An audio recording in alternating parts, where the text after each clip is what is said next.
23 मई को शादी के ठीक 11 दिन बाद राजा रघुवंशी की हत्या हो जाती है, जिसमें शामिल उनकी ही पत्नी सोनम, उनका आशिक राज और उनके 3 दोस्त शामिल थे। ऐसे में पूरे देश की जनता में एक ही सवाल है कि नहीं करनी थी शादी, नहीं पसंद था लड़का तो शादी ही नहीं करनी थी। लेकिन सोनम ने खुशी खुशी शादी की, क्योंकि एन के पांडे ने, जिन्होंने इन दोनों की कुंडली देखी थी, उन्होंने कहा था कि लड़का और लड़की दोनों ही मांगलिक हैं।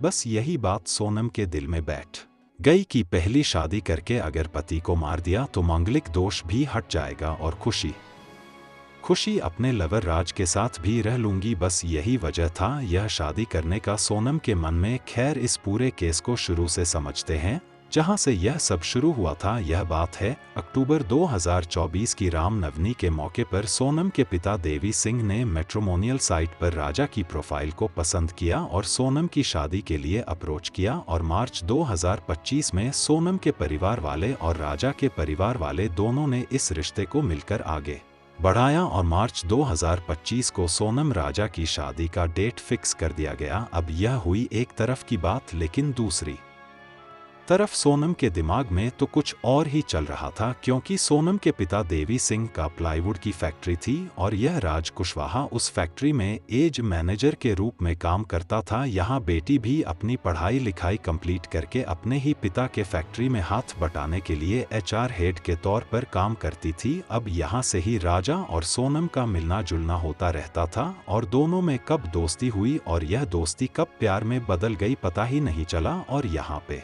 दूसरी तरफ सोनम खुशी खुशी शादी के लिए हाँ बोल दी, क्योंकि प्लान तो फिक्स था, शादी करके मारना है, दोस्त दूर हो जाएगा, फिर राज कुशवाहा के साथ आराम से जिंदगी काटनी है। खैर, इसके बाद 11 मई को धूमधाम तरीके से दोनों की शादी होती है। 11 मई से लेकर 13 मई तक सोनम ससुराल रही और 14 मई को मायके आ गई। यहाँ से कुशवाहा के साथ मिलकर प्लान बनाया और बताया कि राजा अभी इस महीने में हनीमून पर नहीं जाना चाहते। फिर क्या, कुशवाहा ने प्लान बनाकर कहा कि तुम उसे सरप्राइज के नाम पर अपने पैसे से टिकट निकालो मेघालय की, जहां अच्छी खासी पहाड़ी है और खाई भी है। फिर क्या, सोनम ने वही किया जो राज ने कहा और 18 तारीख को राजा को कॉल करके सब बताया और टिकट वेस्ट ना हो जाए इसलिए राजा ने भी परिवार से बात करके हाँ कह दिया। और यह दोनों 20 मई को इंदौर से निकलते हैं और 21 मई को यह दोनों मेघालय पहुंच जाते हैं। यहाँ दूसरी तरफ राज कुशवाहा अपने 3 दोस्तों को सुपारी देता है, जिसमें 500 के साथ साथ लाइन में यूज होने वाले 3 अलग अलग फोन दिए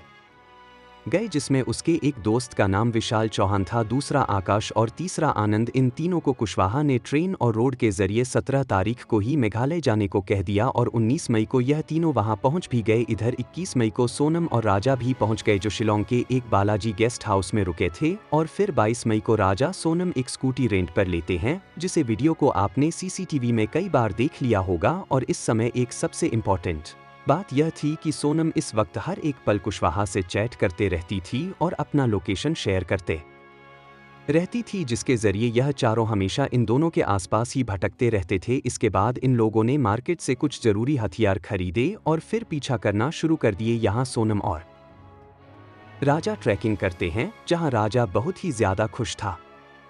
सोनम वहीं आगे के प्लान को लेकर चिंता में रहती थी कि इसके बाद आगे का प्लान क्या किया जाए। इस वक्त भी वो लोकेशन शेयर करना नहीं भूल रही थी। खैर, इन दोनों के साथ 22 मई को ही एक और आदमी था, जिसका नाम था अल्बर्ट, जिसे राजा ने एज गाइड के रूप में रखा था। और इसी 22 मई के दिन ही ये चारों वहां पहुंचते हैं और इसी जगह पर राजा से मुलाकात करके अपनी पहचान बढ़ाते हैं। हालांकि ये चारों भी हिंदी बोल रहे थे, इसलिए राजा ने सोचा कि चलो अच्छा टाइम पास हो जाएगा। इसके बाद 22 मई का दिन तो ठीक ठाक निकल जाता है। फिर 23 मई की सुबह फिर से सोनम, राजा और ये चारों चेरापूंजी की खासी हिल पर पहुंचते हैं, जहां हद से ज्यादा बड़ी बड़ी खाइयां थीं, प्लस सुनसान जंगल और दूर दूर तक कोई नहीं दिखाई देता था।